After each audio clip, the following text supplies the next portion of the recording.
So if you want to use your Microbit for the first time, so first of all you need to attach the data cable to the Microbit, which is in the box.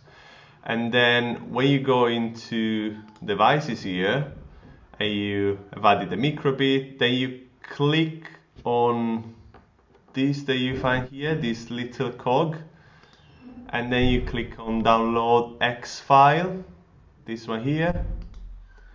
And then once it's downloaded, so basically the only thing you need to do is, now I'm opening the download. Okay, now it's here in the download.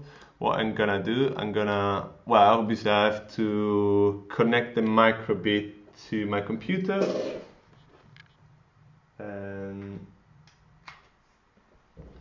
okay, once it's connected it should appear here somewhere. Here you go. Now I already have installed it before, but just reinstall it again just to show it. So basically just a case of doing a drag and drop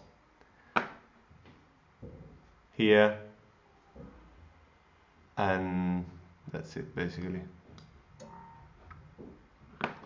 Okay, once it's done, now I will be able to use my Microbit. So now if I go to connect, should be able to find my Microbit. Here we go. And we have now connected my Microbit. Okay, and you have to do it only the first time that you're using your Microbit with SumLabs or within the SumLabs platform. Take care. Bye bye.